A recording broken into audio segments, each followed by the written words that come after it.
అందరికీ నమస్కారం. నేను మీ Govind Surya. Welcome back to తెలుగుబడి.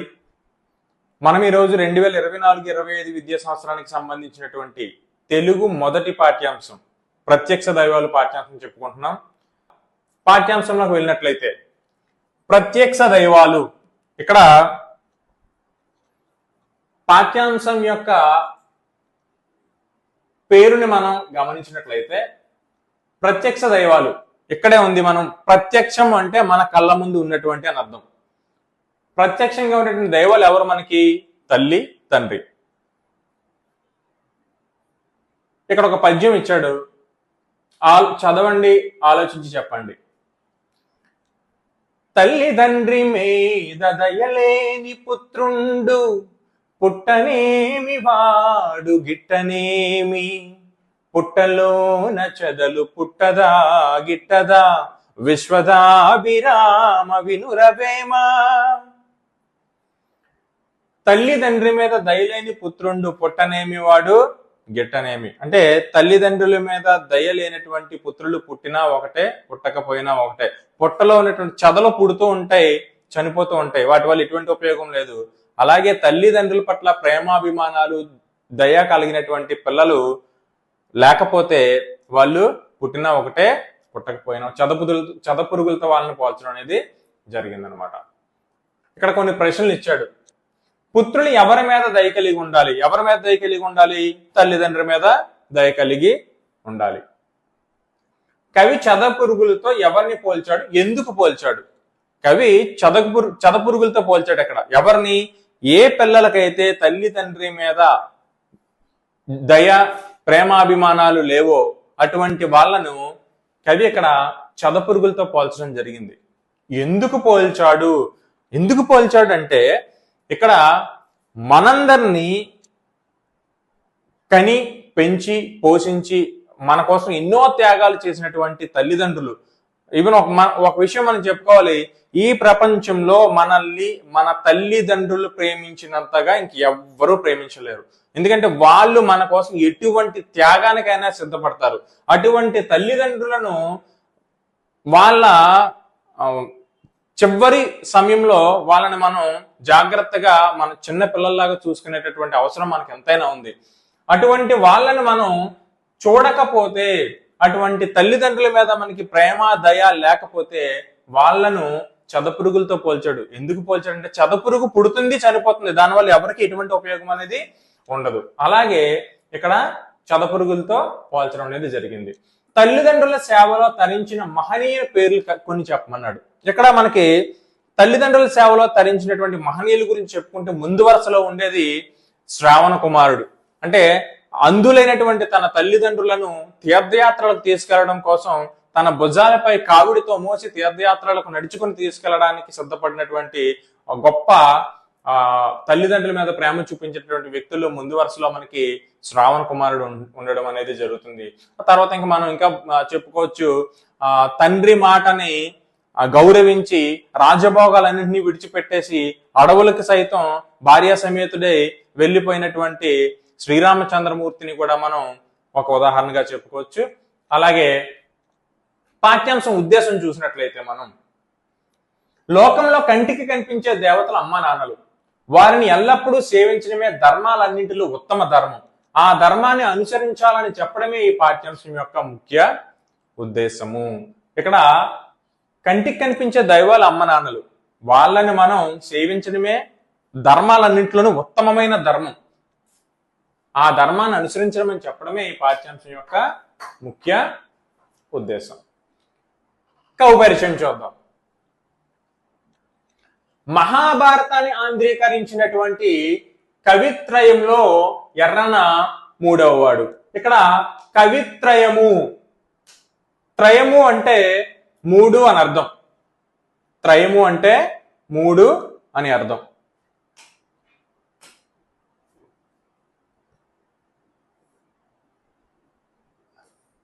త్రయం. ఎర్రన మూడవ కవి. నన్నయ్య, తిక్కన, ఎర్రన, వీళ్ళలో మూడవ కవి. ఆంధ్ర మహాభారతాన్ని రచించినటువంటి కవుల్లో మూడవ కవి ఎర్రన. ఈయన 14వ శతాబ్దానికి చెందినటువంటి కవి. ఈయన తల్లిదండ్రులు పోతమ్మ సువర్ణలు. పాకనాడు సీమ నెల్లూరు జిల్లా కందుకూరు సమీపంలో గుడ్లూరు గ్రామంలో ఈయన జన్మించడం అనేది జరిగింది. అద్దంకిని రాజధానిగా చేసుకుని పరిపాలించినటువంటి ప్రోలయ వేమారెడ్డి ఆస్థాన కవిగా ఈయన పనిచేయడం అనేది జరిగింది. ఈయన రచించినటువంటి రచనల్లో రామాయణం, హరివంశం, అరణ్య పర్వశేషం. మహాభారతంలోని అరణ్య పర్వ శేషభాగం అంటే నన్నయ్య రాసి విడిచిపెట్టేసినటువంటి అరణ్య పర్వాన్ని ఇక్కడ ఎర్రన పూర్తి చేసి మహాభారతానికి సంపూర్ణత్వాన్ని తీసుకురావడం అనేది జరిగిందని మనం చెప్పుకోవచ్చు. అలాగే ఈయన రచనలో నృసింహ పురాణం కూడా ఒకటని మనం చెప్పుకోవచ్చు. ఏంటంటే అమ్మ రచనలో రామాయణం, హరివంశం, అరణ్య పర్వశేషం, నృసింహ పురాణం ఈయన రచనలుగా మనం చెప్పుకోవచ్చు. అలాగే ఈయనకున్నటువంటి బిరుదులు శంభుదాసుడు. శంభు అంటే పరమేశ్వరుడు. ఈయన పరమేశ్వరుడికి ప్రీతిపాత్రమైనటువంటి భక్తుడు కాబట్టి ఈయనకి శంభుదాసుడు అనేటటువంటి బిరుదు కూడా ఉంది. అలాగే ప్రబంధ పరమేశ్వరుడు ఈయనకున్నటువంటి ఇంకొక బిరుదు. ప్రబంధ పరమేశ్వరుడు అంటే ప్రబంధ రచనలో ఈయన గొప్ప ప్రబంధ రచనలు చేసినటువంటి దిట్టగా మనం చెప్పుకోవచ్చు కాబట్టి ఈయనకి ప్రబంధ పరమేశ్వరుడు అనేటటువంటి బిరుదు కూడా ఉంది. అలాగే ఈయన రచనా శైలి సూక్తి వైచిత్రి. ఈయన రచనా శైలి సూక్తి వైచిత్రి. ఈ పాఠం మహాభారతం అరణ్య పర్వంలోని 5వ ఆశ్వాసం అంటే 5వ భాగం నుంచి స్వీకరించబడిందిగా మనం చెప్పుకోవచ్చు. కవి పరిచయానికి సంబంధించినటువంటి మహాభారతాన్ని రచించిన కవిత్రయంలో 3వ కవి అయినటువంటి ఎర్రన 14వ శతాబ్దానికి చెందినవాడు. ఈయన తల్లిదండ్రులు పోతమ్మ సువర్ణలు. ఈయన నెల్లూరు జిల్లాలోని గుడ్లూరు గ్రామంలో జన్మించారు. అద్దంకిని రాజధానిగా చేసుకుని పరిపాలించినటువంటి ప్రోలయ వేమారెడ్డి ఆస్థాన కవిగా పనిచేశారు. ఈయన రచనలు రామాయణం, హరివంశం, అరణ్య పర్వశేషం, నృసింహ పురాణం. ఈయన బిరుదులు శంభుదాసుడు, ప్రబంధ పరమేశ్వరుడు. ఇది మనకి పాఠ్యానికి సంబంధించినటువంటి కవి అర్రన గురించిన పరిచయం. ఇక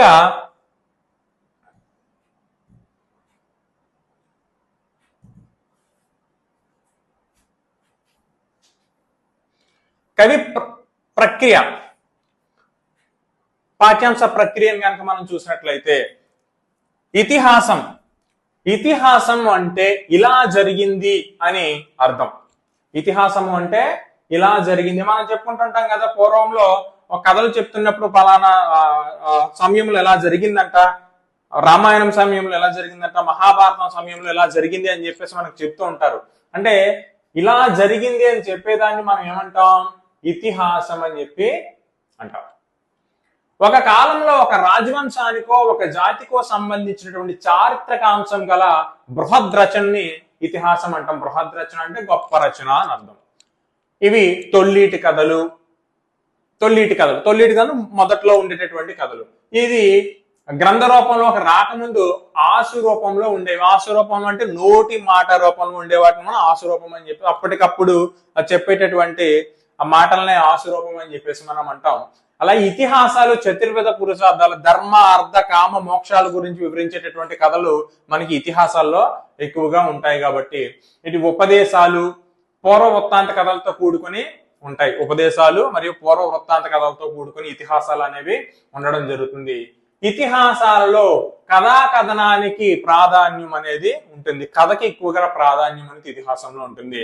రామాయణ మహాభారతాలు మనకి ఇతిహాసాలు. మనకి ఇక్కడ రామాయణ మహాభారతాలు ఇతిహాసాలుగా చెప్పుకోవచ్చు. ఇక పాఠ్యాంశ నేపథ్యం చూసినట్లయితే అరణ్యవాసంలో ఉన్న ధర్మరాజుతో మార్కండేయ మహర్షి కౌశికుని గాథను చెబుతాడు. అరణ్యవాసంలో ఉన్న ధర్మరాజుతో మార్కండేయ మహర్షి కౌశికుని గాథను చెబుతాడు. కౌశికుడి విద్యాభ్యాసం ముగిసినట్లు గురువు ప్రకటిస్తారు. గృహస్థాశ్రమం స్వీకరించి తల్లిదండ్రులను సేవించమని చెబుతాడు. కానీ కౌశికుడు మరింత జ్ఞానార్జన చేసి సకల ధర్మాలను తెలుసుకోవాలని బయలుదేరుతాడు. ఒకనాడు మర్రి చెట్టు నీడలో కూర్చొని వేదాధ్యయనం చేస్తుంటాడు కౌశికుడు. చెట్టుపై ఉన్న పక్షి ఆయనపై రెట్ట వేస్తుంది. కోపంతో దాని వంక చూడగా అది అక్కడికక్కడే కాలి బూడిద అయిపోతుంది. ఆ తర్వాత మధ్యాహ్న సమయంలో ఒక ఇంటి ముందు నిలబడి భిక్ష కోరతాడు కౌశికుడు. ఆ ఇంటి ఇల్లాలు అదే సమయంలో ఇంటికి వచ్చిన భర్తను సేవిస్తూ ఉండడం వల్ల భిక్ష వేయడం కాస్త ఆలస్యం అవుతుంది. నిర్లక్ష్యం చేసిందనే కోపంతో కౌశికుడు ఇల్లాలి వంక చూడగా, మహాత్మా, నేను చెట్టు పైన ఉన్న పక్షిని కాను, సన్యాసికి ఇంత కోపం తగదు అని మంచి మాటలు చెప్పి, ఇంకా ధర్మ సూక్ష్మాలను తెలుసుకోవాలని కోరిక ఉంటే మిథిలా నగరంలో నివసించేటటువంటి ధర్మవ్యాధుల్ని, ఇక్కడ మన పాఠ్యాంశం అంతా ఉంటుంది, ధర్మవ్యాధుల్ని కలవమని చెబుతుంది కౌశికునికి. కౌశికుడు ధర్మవ్యాధుని దగ్గరకు వెళ్తాడు. ఆ నేపథ్యంలోనిది ఈ పాఠ్యాంశం. అంటే ఇక్కడ మనకి పాఠ్యాంశంలో కౌశికుడి విద్యాభ్యాసం, కౌశికుడు అనేటటువంటి ఒక మహర్షి తన విద్యాభ్యాసాన్ని పూర్తి చేసుకుంటాడు. పూర్తి చేసుకున్న తర్వాత కౌశికుని యొక్క గురువు కౌశికుని చెప్తాడు, నాయనా, నీ విద్యాభ్యాసం మొత్తం పూర్తయింది కాబట్టి ఇక నువ్వు గృహస్థాశ్రమం స్వీకరించి నీ తల్లిదండ్రులకు నీవు సేవ చేసుకుంటే ఉత్తమం అని చెప్తే కౌశికునికి ఇంకా జ్ఞానార్జన చెయ్యాలనేటటువంటి ఆ కోరికతో, ఇంకా విద్యార్థన చెయ్యాలనేటువంటి కోరికతో ఇతను గృహస్థాశ్రమాన్ని స్వీకరించకుండా ఇంకా విద్యార్థన కోసం ఈయన వెళ్తాడు. ఒకరోజు చెట్టు దగ్గర కూర్చొని ఆ తపస్సు చేస్తూ ఉంటాడు. ధ్యానం చేస్తూ ఉన్న సమయంలో ఒక పక్షి ఇతని మీద రెట్ట వేయడం అనేది జరుగుతుంది. ఆ రెట్ట వేయగానే కౌశికునికి కోపం తన్నుకొస్తుంది, కట్టలు తెంచుకొస్తుంది. కోపం వచ్చి ఆ పక్షి వైపు ఒక్క చూపు చూడగానే ఆ పక్షి అక్కడికక్కడే కాలి బూడిద అయిపోతుంది. అది అలా ఉండగా అదే సమయంలో మధ్యాహ్నం సమయంలో భిక్షాటన కోసం అని చెప్పేసి కౌశికుడు ఒక బ్రాహ్మణ స్త్రీ ఇంటి ముందు నించొని ఉంటాడు, వేచి ఉంటాడు. ఆ బ్రాహ్మణ స్త్రీకి అదే సమయంలో తన భర్త ఇంటికి రావడం వల్ల, తన భర్తకి ఆర్ఘ్యపాద్యాలనిచ్చి సేవలు అందిస్తూ ఉండడం వల్ల, తన భర్తకి వడ్డన చేస్తూ ఉండడం వల్ల కౌశికునికి భిక్ష వేయడం కాస్త సమయం పడుతుంది. దానికి మళ్ళీ కౌశికునికి కోపం వచ్చేస్తుంది. కోపం వచ్చేసి ఆ వచ్చినటువంటి బ్రాహ్మణ స్త్రీ మీద కోపగించుకోవడానికి ప్రయత్నిస్తుంటాడు. అప్పుడు ఆ సమయంలో ఆ బ్రాహ్మణ స్త్రీ ఏమంటుందంటే, నాయనా, నేనేమి చెట్టు మీద ఉన్న కొంగని కాదు నీవు నా మీద కోపపడ్డానికి అని చెప్పి అనగానే ఒక్కసారిగా కౌశికునికి అక్కడ విషయం ఈమెకి ఎలా తెలిసింది అన్నటువంటి ఆశ్చర్యానికి గురవుతాడు. అప్పుడు ఆమె, సన్యాసికి ఇంత కోపం తగదు, నీవు ఇంకా ధర్మ సూక్ష్మాలను నేర్చుకోవాలనుకుంటే మిథిలా నగరంలో ఉండేటటువంటి ధర్మవ్యాధుని కలిస్తే నీకు అసలు నీవు సంపాదించాల్సినటువంటి జ్ఞానం ఏంటో నీకు తెలుస్తుంది అని చెప్పేసి అనగానే, ఎప్పుడైతే ఒక ఆశ్చర్యానికి గురై ఉన్నాడో, ఖచ్చితంగా ఈమెకి ఎలా తెలిసింది ఆ విషయం అని చెప్పేసి ఆమెని క్షమాపణలు కోరి అక్కడి నుంచి మిథిలా నగరం బయలుదేరి వెళ్తాడు ధర్మవ్యాధుని కలుసుకోవడానికి. ధర్మవ్యాధుని కలిసిన తర్వాత ధర్మవ్యాధునికి కౌశికునికి మధ్య జరిగినటువంటి సంభాషణ ఏంటి, ధర్మవ్యాధుని దగ్గర నుంచి కౌశికుడు ఏ ఏ విషయాలను నేర్చుకున్నాడు అనేదే ఈ పాఠ్యాంశంలో మనం ముఖ్యంగా నేర్చుకునేటటువంటి అంశాలు. ఇక పాఠ్యాంశంలోకి వెళ్ళిపోయినట్లయితే మనకి మొదట ఒక పద్యం ఇచ్చాడు. అంటే కౌశికుడు ధర్మవ్యాధుని దగ్గరికి వెళ్తాడు. వెళ్ళిన తర్వాత ధర్మవ్యాధుడు ఏం చేస్తూ ఉంటాడు, అక్కడ ఒక మాంస విక్రయశాలలో మాంసాన్ని విక్రయిస్తూ ఉంటాడు ధర్మవ్యాధుడు. కౌశికుని మళ్ళీ ఆశ్చర్యపోతాడు, నేనేంటి ఈ మాంస విక్రయశాలలో మాంసాన్ని విక్రయం చేసుకునేటటువంటి ఈ ధర్మవ్యాధుల దగ్గరగా నేను జ్ఞానాన్ని పొందడం ఏంటని ఆశ్చర్యంతో ఉంటాడు. ఈ ఆశ్చర్యంలో ఉన్నటువంటి ఏంటి, కౌశికుని దగ్గరికి ధర్మవ్యాధుడు వస్తాడు. అయ్యా, ఆ పతివ్రత పంపించినటువంటి ధర్మవ్యాధుల్ని నేనే, ఆ పతివ్రత కలవమని చెప్పినటువంటి ధర్మవ్యాధుల్ని నేనే, మీరు నా దగ్గరికే వచ్చారు. కానీ ఇక్కడ ఉన్నటువంటి వాతావరణంలో మీరు ఉండడం తగదు, ఇది మాంస విక్రయశాల, మీరు చూస్తే పవిత్ర బ్రాహ్మణులు, కాబట్టి మా ఇంటికి దయచేయండి అని చెప్పేసి ధర్మవ్యాధుడు కౌశికుని తీసుకుని వెళ్తుంటాడు. కౌశికుని మళ్ళీ ఇంకొకసారిగా ఆశ్చర్యపోతాడు.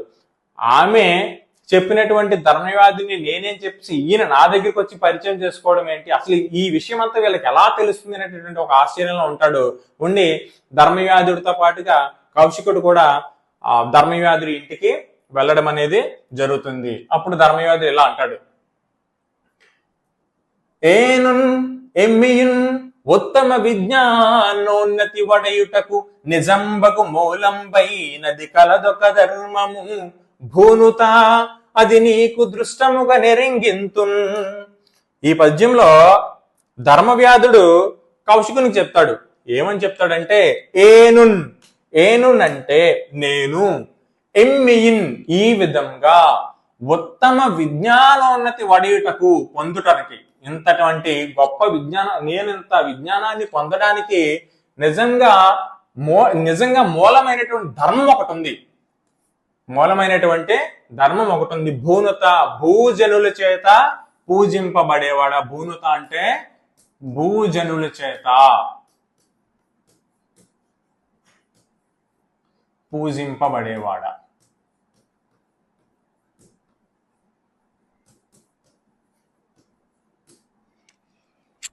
అది నీకు దృష్టముగా కళ్ళకు కట్టినట్లుగా ఎరింగింతున్ తెలియజేస్తాను.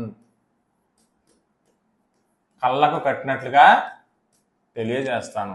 నేను ఇంత జ్ఞానాన్ని పొందడానికి మూలమైనటువంటి ధర్మం ఒకటి ఉంది. ఆ ధర్మాన్ని నీకు నేను తెలియజేస్తానని ఎవరంటున్నారు ఇక్కడ? ధర్మవ్యాధుడు కౌశికునితో అంటున్నాడు. అని అభ్యంతర గృహంబనుకు రమ్మని అతనిని తోడ్కొనిచని మనోహరంబై చతుశాలంబై వివిధ సౌరభ సంభాషితంబైనటువంటి హర్మ్యంబునందు మహితాసనాసీనులైన వారిని తన జననీ జనకుల అభిమతాహార పరితోషితులను పరమాంబరాభరణ గంధ మూల్యాలంకృత మూర్తుల అతనికి చూపి తానును తత్ప్రాద ప్రణామంబు చేసి వారల కుశలం బడిగిన అయ్యురువురన్ పుత్రునికిట్లనిరి. అప్పుడు ధర్మవ్యాధుడు ఏం చేశాడంటే కౌశికుణ్ణి అభ్యంతర గృహంబున అంటే ఇంటి లోపల ఉన్నటువంటి గదిలోనికి రమ్మని అతనిని తోడ్కొని అంటే తీసుకొని వెళ్ళాడు.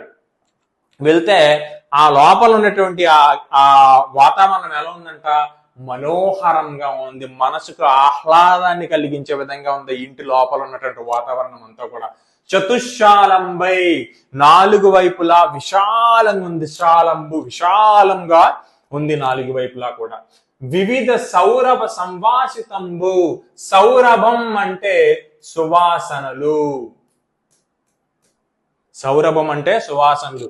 ఆ లోపలికి తీసుకువెళ్ళిన తర్వాత లోపల మనసుకు ఆహ్లాదాన్ని కలిగించే విధంగా విశాలమైనటువంటి గదులతో వివిధ సౌరభాలు అంటే సువాసనలు ఉన్నటువంటి హర్మ్యము అంటే భవనం. హర్మ్యము అంటే భవనం. ఆ భవనంలో మహితాసనాసీనులై ఉన్నారు. అంటే గొప్ప సింహాసనం మీద ఆసీనులు కూర్చొని ఉన్నారు. మహితాసనాసీనులై ఉన్నటువంటి తన జననీ జనకులను, తల్లిదండ్రులను ఎలా ఉన్నారు? వాళ్ళు గొప్ప సింహాసనం మీద కూర్చొని ఉన్నారు. తన తల్లిదండ్రులు. ఎవరి తల్లిదండ్రులు? ధర్మవ్యాధుని యొక్క తల్లిదండ్రులు. వారు అభిమతము అంటే నచ్చినటువంటి ఇష్టమైనటువంటి ఆహారాలను తింటూ, ఆహారాన్ని సేవిస్తూ, పరమాంబరాభరణ, అంబరము అంటే ఇక్కడ బట్ట, అంబరం. మనకి పాఠ్యాంశంలోని పదజాలంలో వస్తుంది. అంబరం అంటే బట్టలు. పరమాంబరాభరణలు వాళ్ళకి నచ్చినటువంటి ఆహారాలను సేవిస్తూ, అభిమత ఆహారము, వారికి నచ్చినటువంటి ఆహారాలను సేవిస్తున్నారు.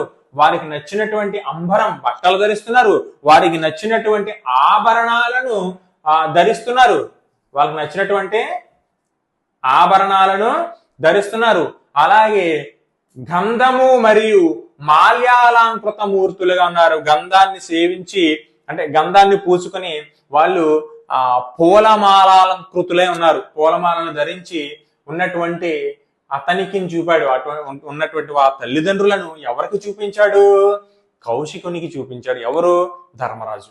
చూపించి తానును తప్రాద ప్రణామంబు చేశాడు. అతను కూడా ధర్మవ్యాధుడు కూడా ఆ కౌశికునికి తన తల్లిదండ్రులను చూపించి అతను కూడా తల్లిదండ్రులిద్దరికీ కూడా పాద ప్రణామాలు చేశాడు. వాళ్ళను కుశలం అడిగాడు, ఎలా ఉన్నారు ఏంటని చెప్పేసి కుశల ప్రశ్నలు వాళ్ళని అడిగితే అయ్యిరువురన్, ఆ ఇరువురు, అయ్యిరువురు అంటే ఆ ఇరువురు, ఆ ఇరువురు కూడా, ఆ ఇరువురు అంటే ఎవరు? ధర్మవ్యాధుని యొక్క తల్లిదండ్రులు. పుత్రునికి ఇట్లనిది. తన పుత్రుడు అంటే కుమారుడు, కొడుకు, సుతుడు అని అర్థం. పుత్రుడు అంటే కుమారుడు, కొడుకు. తల్లిదండ్రులు ఇద్దరు కూడా కొడుకుతో ఎలా అన్నారు. ఎప్పుడైతే ధర్మవ్యాధుడు కౌశికుణ్ణి తన ఇంటికి తీసుకుని వెళ్ళాడో, ఆ ఇంటి లోపల గృహంలోకి తీసుకెళ్ళాడు. అభ్యంతర గృహం అంటే ఇంటి లోపలికి రమ్మని తీసుకుని వెళ్ళాడు. ఆ తీసుకుని వెళ్ళిన తర్వాత ఇల్లు ఎలా ఉంది? చాలా మనోహరంగా, చాలా మనసుకు నచ్చే విధంగా, చాలా విశాలంగా, వివిధ సువాసనలతో కూడుకొని ఉన్నటువంటి ఆ భవనంలో తల్లిదండ్రులు, ధర్మవ్యాధుని యొక్క తల్లిదండ్రులు ఎలా ఉన్నారు? జననీ జనకులు అంటే తల్లిదండ్రులు ఎలా ఉన్నారు?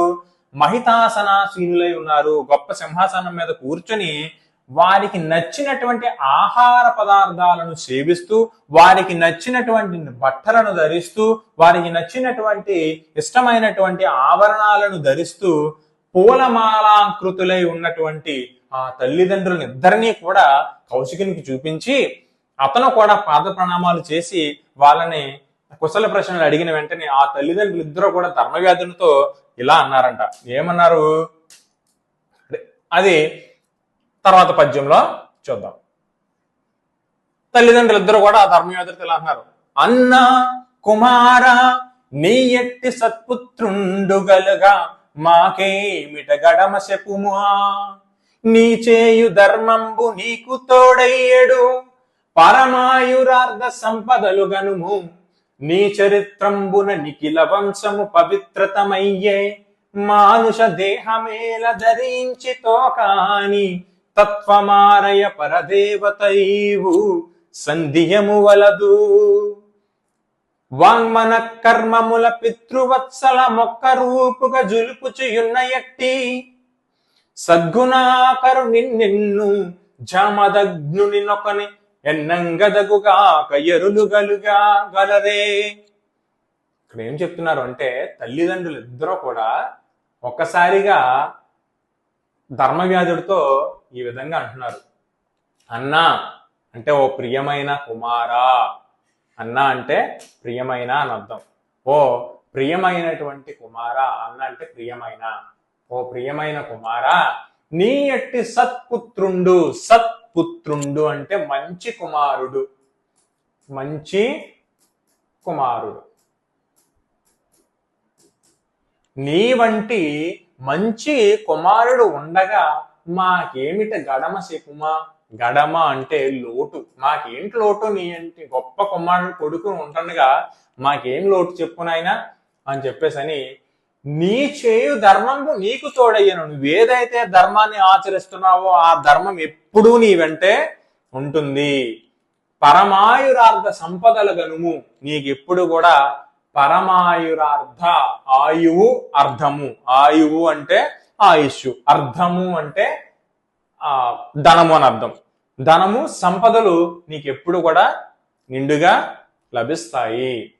నీ చరిత్రంబున నిఖిల వంశము పవిత్రతమయ్యే, నీ వలన మన వంశమంతా కూడా పవిత్రతమైంది. మన వంశం నీ వల్ల అంటే తరతరాలకి కూడా ధర్మవ్యాధులు అనేటటువంటి ఒక గొప్ప వ్యక్తి ఉన్నాడు. ఆ వ్యక్తి తల్లిదండ్రులను సేవించడంలో గొప్పవాడు అని చెప్పేసి ఇప్పుడు మనం చెప్పుకుంటున్నాం కదా. మనం ఇప్పుడు ఈ రోజుల్లో కూడా 21వ శతాబ్దంలో కూడా మనం ధర్మవ్యాధుల గురించి చెప్పుకుంటున్నాం. ఇప్పుడు ఇతిహాసాల్లో జరిగినటువంటి కథ ఇది. కొన్ని వేల సంవత్సరాల క్రితం జరిగినటువంటి కథని ఈ రోజు మనం ధర్మవ్యాధులు గొప్పవాడని చెప్పుకుంటున్నాం. లేదంటే తరతరాల నుంచి కూడా ధర్మవ్యాధుల గురించి చెప్పుకుంటూనే ఉన్నాం. నీ వల్ల మన వంశానికి గొప్ప పేరు వస్తుంది అని చెప్పేసి తల్లిదండ్రులు ఇద్దరు కూడా ధర్మవ్యాధుడితో ఇక్కడ చెబుతూ ఉన్నారు. మానుష దేహమేల ధరించుతో కానీ, మనిషి దేహంలో ఉన్నావే కానీ నీవు తత్వమారయ పరదేవత నీవు, దేవతలలో దేవత వంటి వాడివి. ఏదో మనిషి దేహం ధరించేసావు కానీ నీవు దేవతలకు నువ్వు ఏ మాత్రం తీసిపోవు అని చెప్పేసి ఇందులో సందేహము వలదు, సందేహమే లేదు, సందేహమే లేదు, నీవు దేవత వంటి వాడువు. వాంగ్మన కర్మముల పితృవత్సల మొక్క రూపుగా జలుపుచూ ఉన్నట్టి, అంటే మనస వాచ కర్మన తల్లిదండ్రులకు సేవ చేస్తున్నటువంటి గొప్ప వాళ్ళలో నీవు ఒక్కడివి. నీ గురించి చెప్పాలి అంటే ముందుగా అంటే తల్లిదండ్రుల్లో మనం తల్లిదండ్రులను చూసినటువంటి తల్లిదండ్రుల మీద ప్రేమ కలిగినటువంటి వాళ్ళలో గొప్పవారు ఎవరని చెప్పినట్లయితే జామదగ్నుడు అనేటటువంటి వ్యక్తి గురించి మనం చెప్పుకుంటాం. అంటే జమదగ్ని ఎవరినంటాం? పరశురాముడు. పరశురాముడి గురించి మనం చెప్పుకుంటా ఉంటాం. కానీ అక్కడ అలాంటి పరశురాముడి గురించి కూడా నీ గురించి చెప్పిన తర్వాతే చెప్పాలి. అంటే అంత గొప్పవాడు జామదగ్నుడు అంటే ఇక్కడ పరశురాముడు. పరశురాముడి గురించి కూడా నీ తర్వాతనే చెప్పుకోవాలి అని చెప్పేసి తల్లిదండ్రులు ఇద్దరూ కూడా, నాయన నువ్వు ఉంటుండగా మాకేంటి నాయన లోటు, అసలు నీ వల్ల మన వంశమే తరతరాలకి గొప్ప పేరుని సంపాదించుకుంది, నీవు చేస్తున్నటువంటి ధర్మం ఎప్పుడు కూడా నీ వెంటే ఉంటుంది, నీకు ఆయువు సంపదలు అన్నీ కూడా నీకు ఎప్పుడు నిండుగా ఉంటాయి, అసలు తల్లిదండ్రులను చూసుకోవడంలో మనస వాచ కర్మన నీకెవరో సాటి రారు, జామదగ్నుడు అంటే పరశురాముడు గురించి కూడా నీ తర్వాతనే చెప్పుకోవాలి అని చెప్పేసి తల్లిదండ్రులు ఇద్దరూ కూడా ధర్మవ్యాధుడి మీద ఉన్నటువంటి వాత్సల్యాన్ని ప్రేమని కౌశికుని ముందు చాలా గొప్పగా చెప్పడం అనేది ఇక్కడ జరిగింది.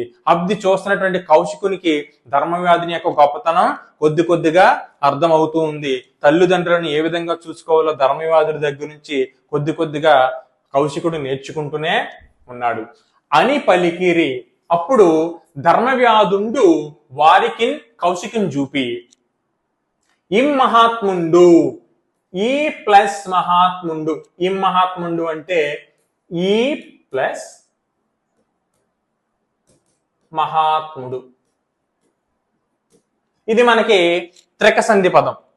ఆ ఈ ఏ అనే సర్వనామాలు, ఆ ఈ ఏ, ఈ మూడింటిని మనం సర్వనామములు అంటాం.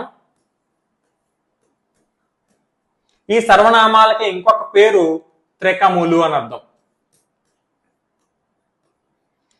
ఇక్కడ సంధి పదం వచ్చింది కాబట్టి సందర్భంలో చెప్పుకుందాం. ఆ ఈ ఏ అనే సర్వనామాలను మనం ఏమంటాం? త్రికములు అని కూడా అంటాం. ఇప్పుడు ఇక్కడ ఈ ప్లస్ మహాత్ముడు అని ఉంది కదా, అలాగే ఈ ప్లస్ మహాత్ముడు అన్నది త్రికము మీది అసంయుక్త హల్లు. రెండో సూత్రం ప్రకారం చూసుకుందాం. ఇక్కడ త్రికము మీది, త్రికము అంటే ఈ త్రికము కదంటాం, త్రికము మీది అసంయుక్త హల్లు అంటే ఇక్కడ ఒక ఈ ఉన్న మా అనే హల్లు కింద ఎటువంటి సంయుక్త పదము లేదంటే ఎటువంటి ఒత్తు లేదు కాబట్టి దీని అసంయుక్త హల్లు అంటాం. ఇది ఏమవుతుంది? త్రికము మీది అసంయుక్త హల్లు ద్విత్వంగా మారుతుంది. అంటే మా కింద మా ఒత్తు వచ్చింది. ఇక మూడో సూత్రం చూసినట్లయితే ద్విత్వానికి ఆర్చికమైనటువంటి త్రికము హస్వం అవుతుంది. ద్విత్వానికి ఆర్చికమైనటువంటి త్రికం ఏమవుతుంది? హస్వము అవుతుంది. అందుకే ఇక్కడ ఏమైంది? ఇది ఈని హస్వము, హస్వాక్షరంలో ఇలా రాస్తాం కదా మనం, ఈ మహాత్ముండు. అలాగే ఇవ్వీటి కనుక చూసామనుకోండి, ఇవ్వీటి, ఎచ్చోట ఇలాంటి పదాలు చూసినట్లయితే ఏ ప్లస్ చోట, ఎచ్చోట, ఏ ప్లస్ చోట. సంధి సూత్రంలో మనం చూసినట్లయితే ఇది అసంయుక్త హల్లు. త్రికము మీది, త్రికము తర్వాత వచ్చేటటువంటి అసంయుక్త హల్లు ఏమవుతుంది? ద్విత్వంగా మారుతుంది. ద్విత్వం రాసాం ఇక్కడ. తర్వాత ద్విత్వానికి ఆర్చికమైనటువంటి త్రికం ఏమవుతుంది? హస్వం అవుతుంది. ఏ రాసాం, వచ్చింది కదా సంధి సూత్రంలో. ఆ ఈ ఏ అన్న సర్వనామాలను త్రికములు అంటాము. త్రికము మీది అసంయుక్త హల్లు ద్విత్వం అవుతుంది. ద్విత్వానికి ఆర్చికమైనటువంటి త్రికము హస్వం అవుతుంది. త్రికము మీది అసంయుక్త హల్లు ఏమో ద్విత్వం అవుతుంది, ద్విత్వానికి ఆర్చికమైన త్రికమేమో హస్వం అవుతుంది. కాబట్టి ఇచ్చోట, ఎచ్చోట, ఇమ్మహాత్ముండు ఇటువంటి పదాలను మనం త్రికసంధిగా మనం చెప్పుకోవచ్చు.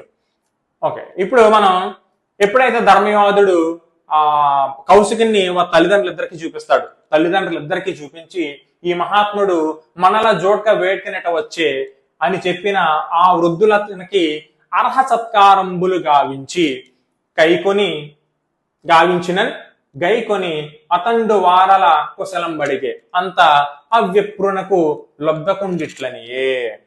ఇక్కడ ధర్మవ్యాధుడు కౌశికుని తన తల్లిదండ్రులిద్దరికి చూపించి ఇతను గొప్ప మహాత్ముడు, ఒక మహర్షి, మనల్ని చూడడం కోసమే ఈ కౌశిక మహర్షి మన దగ్గరికి వచ్చాడని చెప్పేసి ధర్మవ్యాధుడు తన తల్లిదండ్రులిద్దరికి చెప్పిన తర్వాత వాళ్ళు ఆ వృద్ధులిద్దరూ కూడా అతనికి అర్హ సత్కారాలు చేశారు. అంటే అతనికి అర్హత కలిగేటటువంటి సత్కారాలన్నింటినీ కూడా చేసి మర్యాదలన్నీ చేసిన తర్వాత వాటిని అతను స్వీకరించాడు. స్వీకరించిన తర్వాత అతను ఆ తల్లిదండ్రులిద్దరిని, అంటే కౌశికుడు కూడా తల్లిదండ్రులిద్దరిని కూడా కుశల ప్రశ్నలు వేయడం జరిగింది. వాళ్ళ మధ్య సంభాషణ అనేది జరిగింది. అప్పుడు అవ్విప్రునకు, ఇక్కడ విప్రుడు, అవ్విప్రుడు చూడండి, ఇది కూడా త్రికసంధి. ఆ ప్లస్ విప్రుడు, ఆ ప్లస్ విప్రుడు, అవ్విప్రుడు, ఆ ప్లస్ విప్రుడు. విప్రుడు అంటే బ్రాహ్మణుడు అని అర్థం. బ్రాహ్మణుడితో ఉబ్ధకుండిట్లనే, లబ్ధకుండు అంటే వేటగాడు అని అర్థం వస్తుంది, లేదా మాంసాన్ని విక్రయించేవాడు అని అర్థం వస్తుంది. కాబట్టి ఇక్కడ ఉబ్ధకుండు అంటే ఎవరు? ధర్మవ్యాధుడు అని అర్థం. ఇలా అన్నాడు. ఏమన్నాడు? కౌశిక మహర్షితో ధర్మవ్యాధుడు చెప్పినటువంటి పద్యం చూద్దాం. జననుత వీరెనా జనయును జనకుండు జూవే వీరలకు శుశ్రూష చేసి ఇట్టి పరిజ్ఞానము ఏను ప్రాపించితి అమరులు పూజింతు రద్ది నెల్లవారను ఒండు దైవంబులెరుగా ఈ వృద్ధుల నా పాలి వేల్పులనగా కమనీయ ఫల పుష్ప గంధ భూషణ వస్త్రములు మనోహర భక్ష్యభోజములను వీరికెప్పుడు నివేదింతు వేట్క పుత్రధార సహితుండనై నియతముగ సేవయాచరింతును వేదముల్ యజ్ఞముల్ ప్రతంబులను వీరెనాకను తలపు దృఢము. ఇక్కడ ఆ కౌశిక మహర్షితో ధర్మవ్యాధుడు ఏం చెప్తున్నాడంటే, జననుత, ఇందాక చెప్పుకున్న మనం భూనుత అనేటటువంటి పదం ఇందాక మనం వాడడం జరిగింది. భూనుత అంటే భూజనుల చేత పూజింపబడేవాడు అని అర్థం. ఇక్కడ జననుత అంటే కూడా భూజనుల చేత పూజింపబడేవాడు అని అర్థం. జననుత, భూజనుల చేత పూజింపబడేవాడా ఓ కౌశిక మహర్షి. వీరు నా జననియు జనకుండు, ఈమె నా తల్లి తండ్రి. వీరులకు శుశ్రూష చేసి ఇట్టి పరిజ్ఞానము నేను ప్రాపించితి. వీరికి నేను సపర్యలు సేవలు శుశ్రూష చేయడం అంటే సపర్యలు సేవలు చేయడం వలనే నాకు ఇంతటి పరిజ్ఞానం అనేది లభించింది అని చెప్పేసి చెప్పాడు. ఇంకేం చెప్తున్నాడు? అమరుల పూజింతు రద్ది రల్లవారును. అమరులు, అమరులు అంటే మరణం లేని వాళ్ళు, మరణం లేని వాళ్ళు. మరణం లేని వాళ్ళు ఎవరు? దేవతలు. దేవతల్ని పూజిస్తారు ఎవరు? నరులు. ఎందుకు పూజిస్తారు? అల్లవారను అంటే ప్రతి ఒక్కరూ కూడా దేవతలు పూజిస్తారు. ఎందుకు? కోరికలు. అర్ధి అంటే కోరికలు. వాళ్ళ యొక్క కోరికలు భగవంతుడు తీరుస్తారనే ఉద్దేశంతో అందరూ కూడా దేవతల్ని పూజిస్తారు. కానీ ఒండు దైవంబులెరగా, ఒండు దైవంబులు, మరొక దైవం అనేది నాకు తెలియదు. ఒండు దైవంబులెరుగా, ఎరుగా అంటే తెలియదు అని అర్థం. ఎరుగా అంటే తెలియదు. అందరూ దేవతల్ని పూజిస్తారు, దేవుళ్ళని పూజిస్తారు. ఎందుకు? వాళ్ళ కోరికలను దేవతలు దేవుళ్ళు తీరుస్తారని. కానీ నాకు వేరొక దైవమే తెలియదు. ఈ వృద్ధులే నా పాలి వేల్పులు, అనగా వేల్పు అన్నా సరే దేవుడు అని అర్థం. ఈ వృద్ధులే, ఈ ముసలి వాళ్ళే నాకు దేవతలతో సమానం. వీళ్ళే నా దేవుళ్ళు, వీళ్ళే నా దేవతలు. కమనీయమైనటువంటి, కమనీయము రుచికరమైనటువంటి ఫల పుష్ప గంధ భూషణ వస్త్రములతో, ఫలాలతో, కమనీయమైన ఫలాలతో, కమనీయమైన పుష్పాలతో, గంధములతో అలంకారాలు చేసి వారికి ఇష్టమైనటువంటి వస్త్రాలను, వారికి ఇష్టమైనటువంటి ఆహార భక్ష్యభోజ్యములను నేను వీళ్ళకి ఎప్పుడు కూడా నివేదిస్తూ ఉంటాను. వీళ్ళకి ఎప్పుడు కూడా వారికి నచ్చినటువంటి బట్టలు, వారికి నచ్చినటువంటి ఆభరణాలు, వారికి నచ్చినటువంటి తినుబండారాలను వీళ్ళకి ఎప్పుడు కూడా నేను సమకూరుస్తూ ఉంటాను. పుత్రధారా సహితుండనై, పుత్రుడు అంటే కుమారుడు లేదా కొడుకు, ధారా సహితుండు అంటే భార్య సమేతుడనై అని, భార్యతో పాటుగా. పుత్రధారా సహితుండనై, నేను వీళ్ళకి ఎప్పుడూ కూడా నా కొడుకు, నా భార్యతో సహా వీళ్ళకి ఎప్పుడూ నేను సేవని ఆచరిస్తూ ఉంటాను, సేవల్ని చేస్తూ ఉంటాను. వేదములు, యజ్ఞములు, వ్రతంబులను వీరనాకను తలపు దృఢము. వేదాలు మనకి ఇతను ధర్మవ్యాధుడు అనుకుంటున్నాడంటే, నేను చాలా గట్టిగా నమ్ముతాను, వేదములు చదివితే వచ్చేటటువంటి జ్ఞానము, యజ్ఞాలు చేస్తే వచ్చేటటువంటి జ్ఞానము, వ్రతాలు చేసేటటువంటి వచ్చేటటువంటి ఫలితం ఏదైతే ఉందో అదంతా కూడా నా తల్లిదండ్రులకు నేను సేవ చేయడం వల్ల వచ్చేటటువంటి దానితో సమానమని నేను నమ్ముతాను. అంటే యజ్ఞాలు చేస్తే వచ్చేటటువంటి ఫలితము, వ్రతాలు చేస్తే వచ్చేటటువంటి ఫలితము, వేదాలు చదివితే వచ్చేటటువంటి ఫలితం ఏదైతే ఉందో అదంతా కూడా మన తల్లిదండ్రులను మనం పూజిస్తే, మన తల్లిదండ్రులను మనం సేవిస్తే అటువంటి జ్ఞానం అంతా కూడా మనకి వచ్చి తీరుతుంది అని దృఢంగా నమ్ముతాడు ఇక్కడ ఎవరు అంటే ధర్మవ్యాధుడు. ఈ ధర్మవ్యాధుడు తనకి చెప్తూ ఉంటాడు, అయ్యా వీరే నా తల్లిదండ్రులు, వీళ్ళకి సేవలు చేయడం వల్లనే నేను ఇంతటి జ్ఞానాన్ని పొందగలిగాను. వీళ్ళని ఇతరులందరూ కూడా దేవతలు పూజిస్తారు, ఎందుకంటే వాళ్ళ కోరికలు తీరుస్తారు అని చెప్పేసి. కానీ నాకు వేరే దైవమే తెలియదు, నాకు తెలిసిన దైవం మా అమ్మ నాన్న, మా తల్లి తండ్రులు మాత్రమే నాకు దైవాలు. వీళ్ళకి సేవ చేస్తూ, వీళ్ళకి నచ్చిన ఆహారాన్ని అందిస్తూ, వీళ్ళకి నచ్చినటువంటి ఆభరణాలు అందిస్తూ, వాళ్ళకి ఇష్టమైనటువంటి ప్రవర్తన నేను వాళ్ళకి కల్పించినప్పుడు నా భార్య కుమారుడితో సహా నేను వీళ్ళకి ఎప్పుడు సేవ చేస్తుంటాను. అదే నాకు గొప్ప జ్ఞానాన్ని అందించడంలో తోడ్పాటు జరిగింది అని చెప్పేసి ఇక్కడ చెప్తూ ఈ విధంగా అంటూ ఉంటాడు. ఇంకొక మాట ఏమంటాడు ధర్మవ్యాధుడు ఇక్కడ అంటే, జనని జనకుండు సద్గురుడనలుడాత్ముడనగా ఇయ్యేవురును ఏ గృహస్థు చేత సుగతి వాంచ ప్రసాదితులగుదుర్ అట్టివాడ సూవే ధర్మాత్ముండు వసుధ మీద.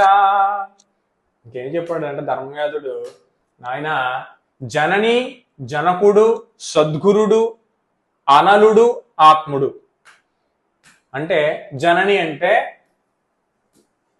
తల్లి, జనకుడు అంటే తండ్రి, సద్గురుడు అంటే గురువు, అనలుడు అంటే అగ్ని, ఆత్ముడు అంటే ఆత్మ.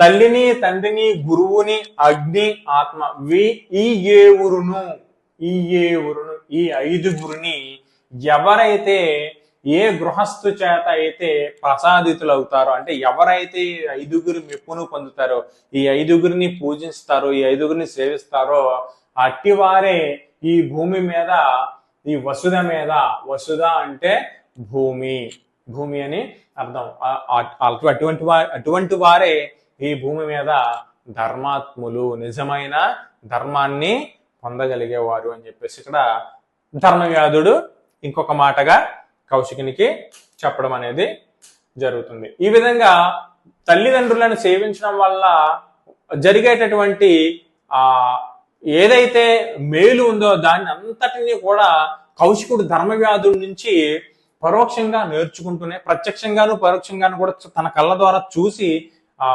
కౌశికుడు నేర్చుకుంటూ ఉంటుంటాడు. ధర్మవ్యాధుడు కూడా ఈ మాటలన్నీ చెప్పి ఇట్లానే ఇంకో మాట అన్నాడు, ఎవరిని? కౌశికుణ్ణి. ఇవన్నీ నీకు చెప్తున్నాడు కానీ అంటే అని చెప్పి ఇట్లని, పతివ్రత పనుపనం చేసి నీవు ధర్మ జ్ఞానార్థంబు నాయున్న ఎడకు జనుదెంచిన అప్పతివ్రత వలన. అప్పతివ్రత ఇక్కడ ఇది కూడా మనకి త్రికసంధి పదం.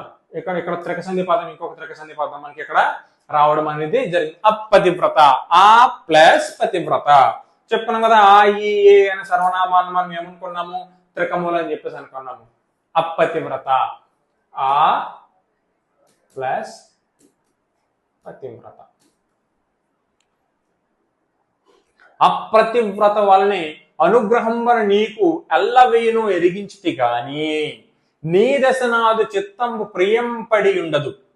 నీ చేసిన అకార్యం ఒకటి కలదది ఎయ్యది అని నా అప్పుడు అసలు కదా కౌశికునికి చెప్పడం మొదలు పెట్టాడు ధర్మవ్యాధుడు. ఇదంతా ఇప్పటి వరకు కూడా ధర్మవ్యాధుడు తన తల్లిదండ్రులు ఏ విధంగా చూసుకుంటున్నాడు, ధర్మవ్యాధుడు తన తల్లిదండ్రులు సేవించడం ద్వారా ఎటువంటి జ్ఞానాన్ని పొందాడు, ధర్మవ్యాధుడు తన తల్లిదండ్రులను దైవాలతో సమానంగా చూసుకుంటున్నాడేటటువంటి ప్రతి విషయాన్ని కూడా కౌశికునికి ధర్మవ్యాధుడు కళ్ళకు కట్టినట్లుగా చూపించాడు. నిన్ను ఆ పతివ్రత నా దగ్గరికి పంపించింది నేనేదో జ్ఞానవంతుని అని, కానీ ఆ జ్ఞానం నాకు ఎలా లభించిందో నీకు నేను చెప్పాను.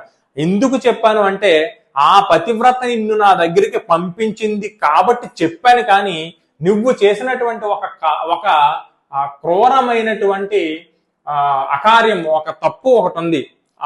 అది అసలు నీ మీద నాకు ఇటువంటి అభిప్రాయాన్ని కూడా కలిగించలేదు.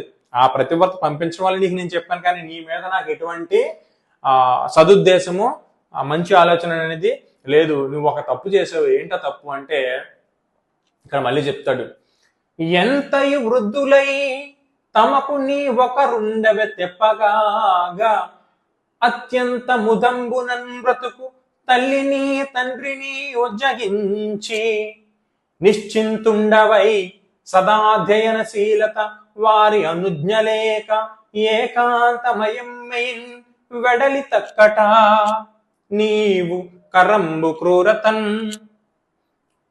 ఈ విధంగా చెప్పి, అయ్యా ఆ మహాపతివ్రత నిన్ను నా దగ్గరికి పంపించింది కాబట్టి నీకు నేను ఈ విషయాలన్నీ చెప్పాను, కానీ లేకపోతే నాకు ఇవన్నీ నీకు చెప్పడం నాకు అస్సలు ఇష్టం లేదు. ఎందుకంటే నువ్వేం చేసావు నాయనంటే ఎంతయు వృద్ధులై,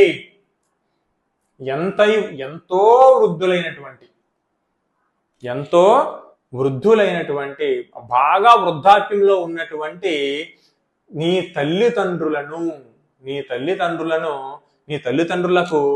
నీ ఒక్కరుండవే తెప్పగాగా, నీ ఒక్కడవే ఆధారం. తెప్ప అంటే ఆధారం. అయ్యా ఎంతో వృద్ధులైనటువంటి నీ తల్లిదండ్రులకు నీ ఒక్కడవే కదా ఆధారం. అత్యంత ముదంబు అంటే ఆనందం. అత్యంత ముదంబుతో బ్రతుకుతున్నట్టు, అత్యంత ఆనందంగా బ్రతకవలసినటువంటి, అత్యంత సంతోషంగా బ్రతకవలసినటువంటి తల్లిని తండ్రిని ఉజ్జగించి విడిచిపెట్టేశావు. ఉజ్జగించి అంటే విడిచిపెట్టి, ఉజ్జగించి నిశ్చింతుండవై, ఎటువంటి బాధ లేదు. అసలు విడిచిపెట్టి వెళ్ళిపోయావు. నీ తల్లిదండ్రులందరినీ కూడా నువ్వు విడిచిపెట్టేశావు. ఎందుకు విడిచిపెట్టేశావు? సదాధ్యయనశీలత అంటే ఇంకా జ్ఞానాన్ని సంపాదించాలి అనేటటువంటి ఆలోచనతో నీవు నీ తల్లిదండ్రులందరినీ విడిచిపెట్టేసి వారి అనుజ్ఞ అంటే ఆజ్ఞ లేదా అనుమతి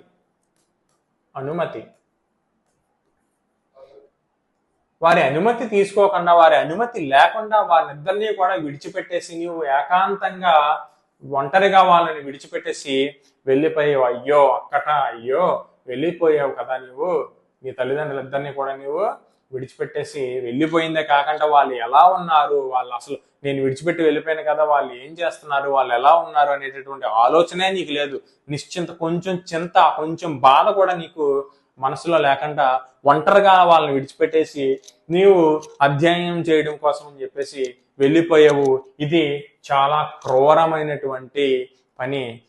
ఆ వృద్ధులను నీవు విడిచిపెట్టి వెళ్ళిపోవడం అనేది అని చెప్పి ఇంకేం చెప్పాడు ధర్మవ్యాధుడు, నువ్వు విడిచిపెట్టేసి వెళ్ళిపోయావు నాయన, బానే ఉంది. నీవు విడిచిపెట్టి వెళ్ళిన తర్వాత వాళ్ళ పరిస్థితి, నీక వగచి నిర్భిన్న హృదయులై విగత చక్షులై రివినవే వారలరగి ఇంకనైనా నమ్ముదుసల్ల యుధగ్ర శోకవగ్ని నర్పవయ్యా. నీవు బాగానే విడిచిపెట్టి వెళ్ళిపోయావు కానీ నీ కోసం ఏడ్చి ఏడ్చి వగచి వగచి ఏడ్చి, వగచి అంటే ఏడ్చి, నీ గురించి ఆలోచించి నీ గురించి ఏడ్చి ఏడ్చి నిర్భిన్న హృదయాలైపోయారు, గుండె ముక్కలైపోయాయి, గుండె బద్దలైపోయారు. నీ తల్లిదండ్రులు ఇద్దరు కూడా గుండె పగిలిపోయేలాగా ఏడ్చారు నీ గురించి, గుండె పగిలేలాగా నీ కోసం ఏడ్చి ఏడ్చి విగత చక్షులు, చక్షు అంటే కన్ను అని అర్థం, చక్షు అంటే కన్ను, నేత్రం, నయనం అని అర్థం వస్తుంది. మనకి ఇక్కడ ఆ పర్యాయ పదాలను ఇస్తాడు, చక్షు అనే పదం ఇచ్చి పర్యాయ పదం రాయమంటాడు. చక్షు అంటే కన్ను, నేత్రం,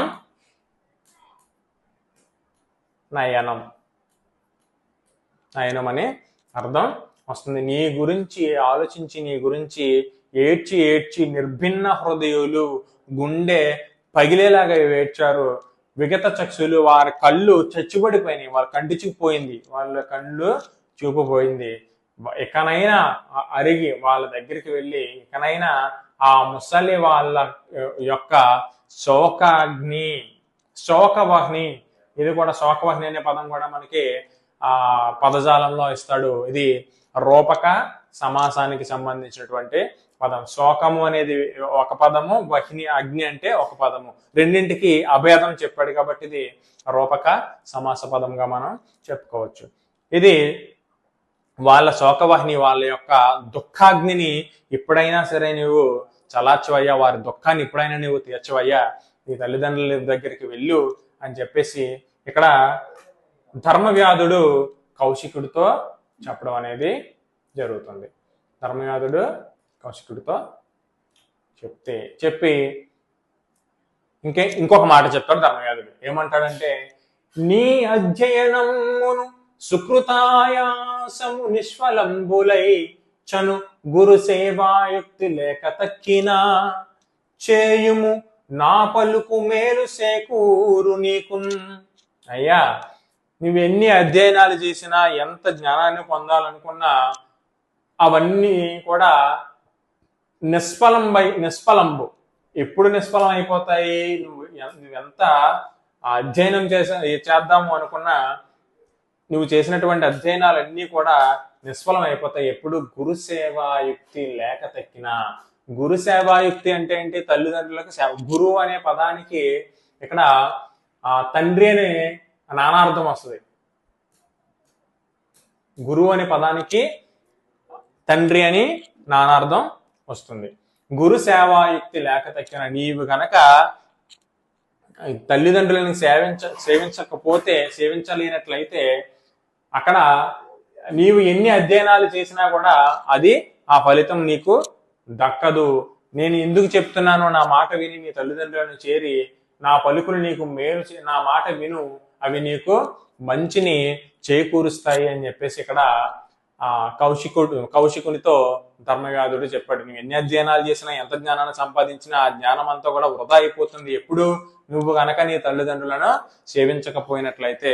నా మాట విని ఇప్పుడు నీ తల్లిదండ్రుల దగ్గరికి వెళ్ళు, వాళ్ళకి నీ అవసరం చాలా ఉంది, వాళ్ళకి నువ్వు సేవ చేసినట్లయితే ఈ ఫలితం అంతా కూడా, యజ్ఞాలు చేసిన ఫలితం, యాగాలు చేసిన ఫలితం, వ్రతాలు చేసిన ఫలితం ఏదైతే ఉందో ఆ జ్ఞానార్జన చేసినటువంటి ఫలితం అంతా కూడా నీకు లభిస్తుంది అని చెప్పేసి ఆ ధర్మవ్యాధుడు కౌశికుడితో ఇక్కడ చెప్పి అనిన కౌశికుండు అతనికి ఇట్లనే.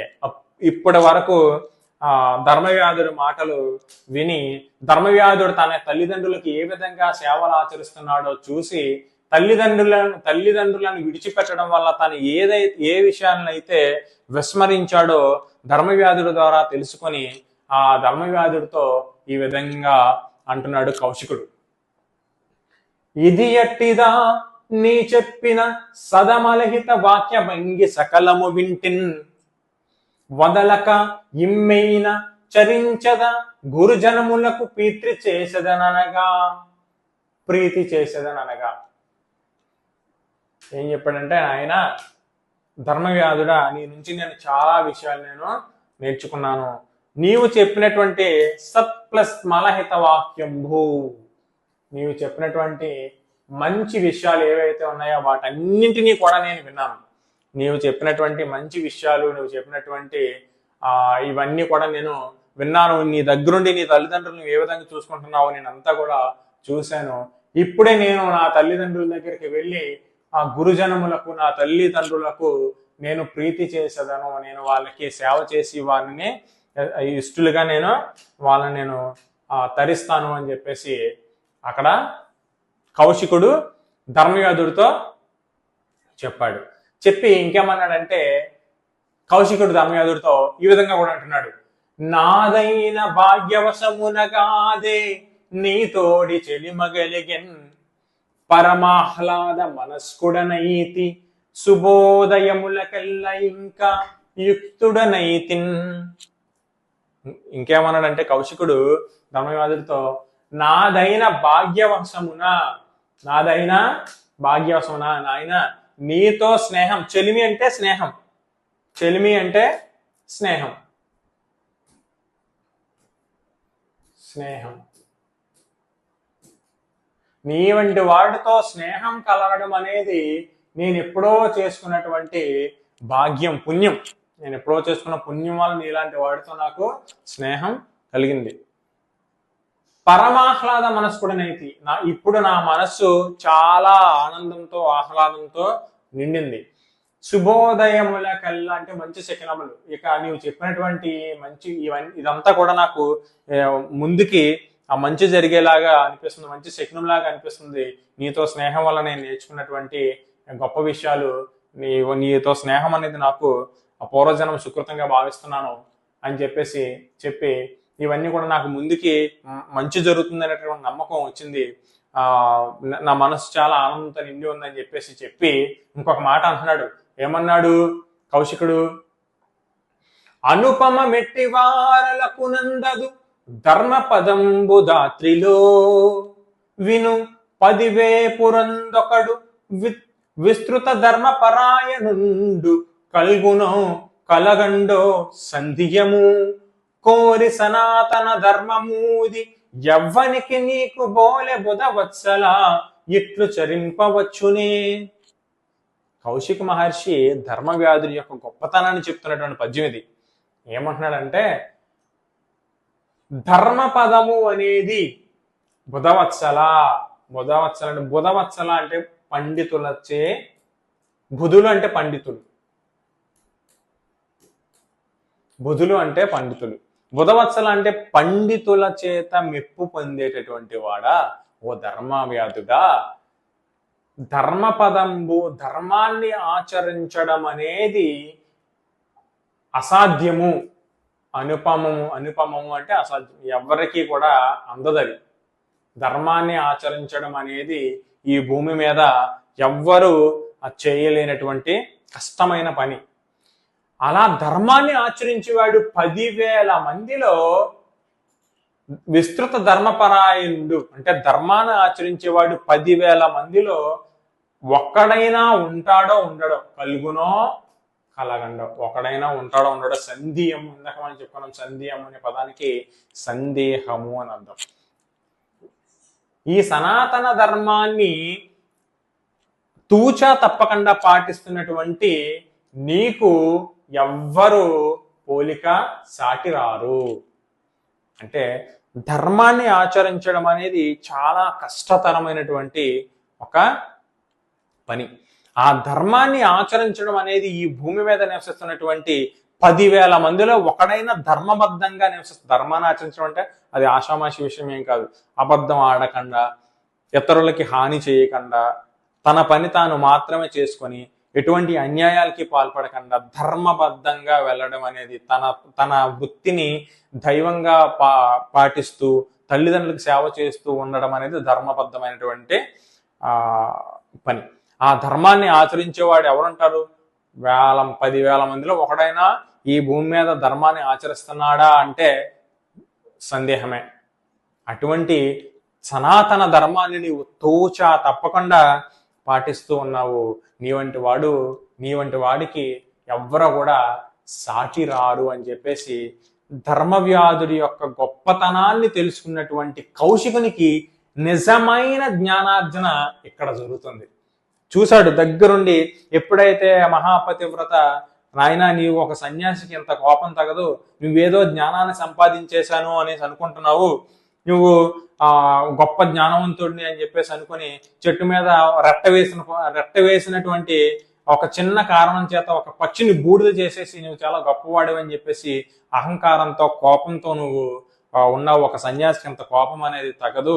కాబట్టి నీకు నిజంగా జ్ఞానాన్ని పొందాలనేటటువంటి కోరిక కనుక ఉంటే, నీవు నిజంగా జ్ఞానార్జన చేయాలనేటువంటి కోరిక కనుక నీకు ఉంటే, నీవు మిథిలా నగరంలో ఉండేటటువంటి ధర్మవ్యాధుని కలు, అప్పుడు నీకు నిజమైన జ్ఞానం ఏంటో తెలుస్తుందని చెప్పగానే ఇతను కౌశికుడు ధర్మవ్యాధుడి దగ్గరికి వెళ్ళడం, ఆ మాంసాన్ని విక్రయించేటటువంటి ఒక ధర్మవ్యాధుడి దగ్గర నేను జ్ఞానం నేర్చుకోవడం ఏంటని ఆలోచిస్తూ ఉన్న సమయంలో ఆ ధర్మవ్యాధుడు తన ఇంటికి తీసుకువెళ్ళడం, ఆ ఇంటికి తీసుకెళ్తే ఇల్లంతా కూడా ఎలా ఉంది, ఆ నిర్మలంగా ఆహ్లాదకరంగా విశాలంగా ఉండి అందులో తల్లిదండ్రులిద్దరినీ కూడా దేవతలతో సమానంగా పూజిస్తూ ఒక గొప్ప ఆసనం మీద కూర్చున్నటువంటి ఆ తల్లిదండ్రులు ఎలా ఉన్నారంటే, వారికి ఇష్టమైన ఆహారాలను భుజిస్తూ, వారికి ఇష్టమైన వస్త్రాలను ధరిస్తూ, వారికి ఇష్టమైన ఆభరణాలను ధరిస్తూ ఆనందంతో ఆహ్లాదంగా వారి జీవితాన్ని గడపడానికి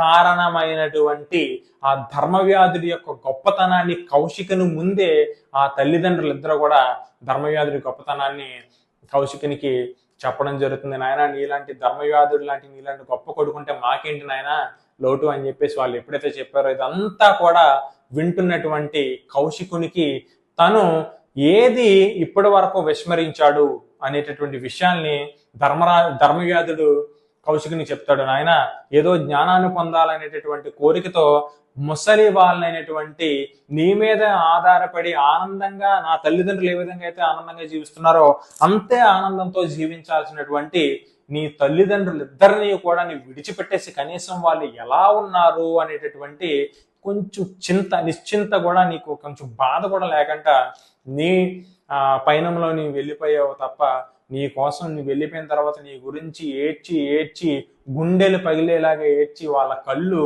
చచ్చిపడిపోయి చూపును కోల్పోయి వాళ్ళు అత్యంత దుర్భరంగా జీవిస్తున్నారు. నీవు చేసినటువంటి ఈ తప్పు చాలా దిద్దుకోలేనటువంటిది. ఎప్పటికైనా సరే నీవు నీ తల్లిదండ్రుల దగ్గరికి వెళ్ళి వాళ్ళకి సేవలు ఆచరించి, వాళ్ళకి నాకులాగే నేనేం చేస్తున్నానో నా తల్లిదండ్రులకి, నా భార్య నా కొడుకుతో సహా నా తల్లిదండ్రులకి సేవలు ఆచరించుకోవడం వల్ల ఎంత ఆ మహాపతివ్రత నా గురించి గొప్పగా నీకు చెప్పింది. కాబట్టి నీవు కూడా అలాగే నీ తల్లిదండ్రులకి సేవ చేస్తే నీకు అన్ని మంచి జరుగుతాయని చెప్పేసి ధర్మవ్యాధుడు నిజమైన ధర్మబోధన కౌశికునికి అక్కడ చెప్పడం జరిగింది. అప్పుడు మాత్రమే కౌశికుడు సంపూర్ణ జ్ఞానాన్ని పొందినవాడిగా ధర్మవ్యాధుడి యొక్క గొప్పతనాన్ని కౌశికుడు